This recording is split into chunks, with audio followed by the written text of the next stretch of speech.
It started with a whisper.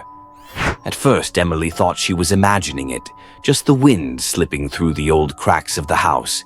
But then it spoke her name. "Emily." She froze.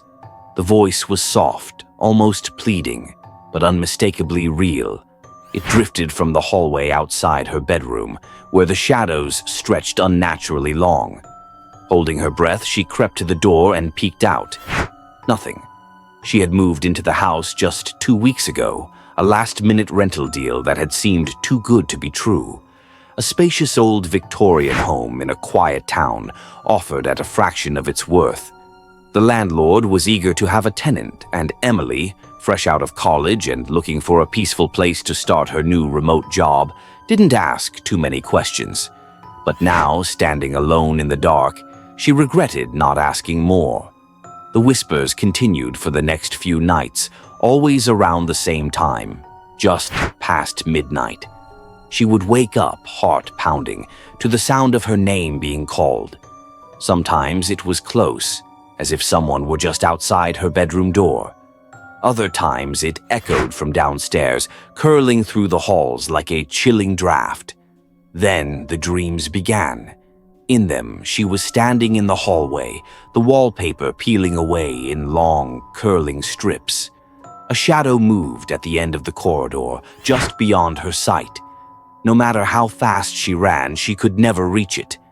And then, always the same ending, the whisper would come right behind her ear, sending an ice-cold breath down her spine. "Emily, don't stay." One night, unable to take it any longer, she set up her phone to record as she slept. The next morning, she hesitated before playing the footage. The screen was mostly dark, save for the dim glow of her bedside lamp. At first, nothing happened. Then, at exactly 12:13 a.m., a low static noise crackled through the speakers. The shadows in the room seemed to shift, as if something moved within them. And then the whisper, "Emily, get out." The voice wasn't hers. Shaking, she replayed the clip. This time she noticed something else, a faint reflection in her mirror. A figure standing behind her bed, tall, watching. She didn't sleep that night. The next morning, she decided to research the house's history. The landlord had been vague about its past, only mentioning that it had been vacant for a while.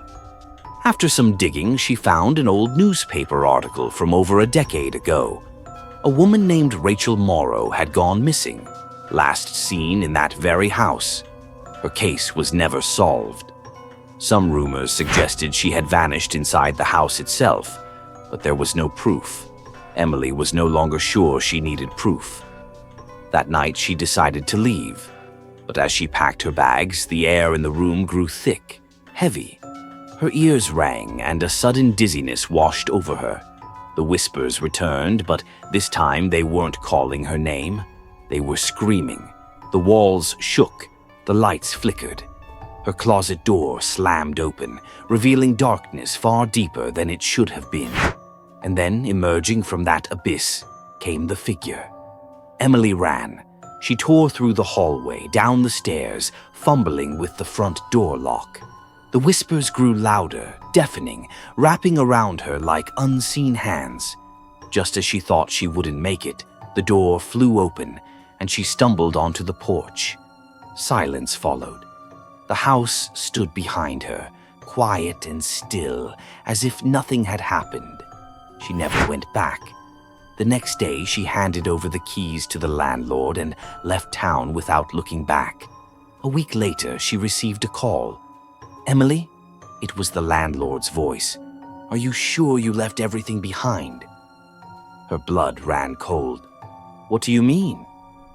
There was a pause, then in a lower voice he asked, "Then who's been turning on the lights at night?" The landlord's words slithered through the phone, wrapping around Emily's throat like a noose. She clutched her new apartment keys, the metal biting into her palm. "That's impossible," she whispered. A dry chuckle crackled through the receiver. "I thought so too. But last night I saw her, a woman standing in your old bedroom window, pale, smiling." He paused. You did say you were alone in that house, didn't you? Emily's mouth went dry. Rachel. It had to be. She ended the call and threw her phone onto the couch, as if distance could erase the terror. But that night, as she lay in bed, her phone buzzed. An unknown number. A single text. You forgot something. Attached was a photo. Her bedroom in the Victorian house, the one she'd fled. The sheets were rumpled, the pillow indented, as if someone had just risen from it. And on the nightstand, clear as day, her favorite necklace, the one she'd sworn she packed. Her breath hitched. She hadn't left it behind. She couldn't have. Then another buzz, a video. Trembling, she pressed play. The camera panned slowly across her old room, the wallpaper peeling in familiar strips. The closet door creaked open on its own. And then, movement. A hand, skeletal and gray, curled around the doorframe. The video cut to black. The final text arrived at 12:13 a.m.